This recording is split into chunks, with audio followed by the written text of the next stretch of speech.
Nag-alok ng 1,000 piso si Pastor Apollo Kibuloy sa sino mang makakahula sa kanyang kinaroroonan. Nagbigay pa siya ng clue. Narito ang report.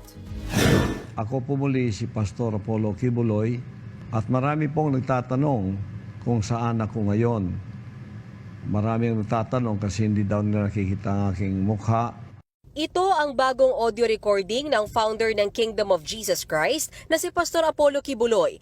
Kamakailan lang nang aminin niyang nagtatago siya dahil sa umano'y banta sa kanyang buhay. Hindi niya pa rin sinabi kung nasaan siya ngayon, pero kung sino raw ang makakahula, may matatanggap na premyo. Palagi ninyong pagtatanong kung saan ako, bibigyan ko lang po kayo ng talinghaga kung saan ako. Isang puzzle na kung masolve po ninyo, ay bigyan ko kayo ng 1,000 pesos na reward. Nagbigay pa ng clue si Kibuloy sa kanyang kinaroroonan. Ito po ang talinghaga ko, Pakinggan po ninyo. Ako'y nakakubli, di kalayuan dito. Kuta ko'y puro bato, laksa-laksang pula at itim na langgam. Handang ipagtanggol ako sa mga manglulupig na mga tao, kanuman o kalahi ko, upang aking maitayo ang prinsipyong diwa, karangalan, kalayaan ng isang marangal na Pilipino na naisilang sa paanan ng matayog sa lahat na bundok apo. Sulong bayan ko, ipaglaban karapatan sa manlulupig, di ka pasisiil ang mamatay ng dahil sa iyo.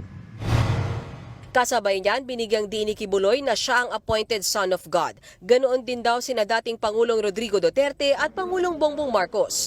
Gayon din ang dalawang SMNI host. Si Eric, appointed son of God to spread and inform the people about the evils of the CPP and PNDF. Kasama na rin ang appointed daughter of God na si Lorraine Badoy. Si Pangulong Duterte, appointed son of God to become president of our country for the time. Ganon din ang ating Pangulo ngayon. Itinalaga siya ng Diyos. Appointed son of God for his presidency in the time being. Wala namang binanggit si Kibuloy kung dadalo ba siya sa pagdinig ng Senado sa March 5 kung saan pinasabpina na siya para sagutin ang mga aligasyon ng pang-aabuso, panggagahasa at sa pilitang pagtatrabaho umano ng kanilang mga miyembro. Nauna nang sinabi ni Kibuloy na hindi siya nagpapakita dahil gusto raw siyang ipapatay ng Administrasyong Marcos sa nakikipagsabuatan anya sa Amerika. Pinabulaanan at tinawanan lang yan ni Pangulong Marcos at nagsabing dapat nang humarap sa Senado at Kamara si Kibuloy.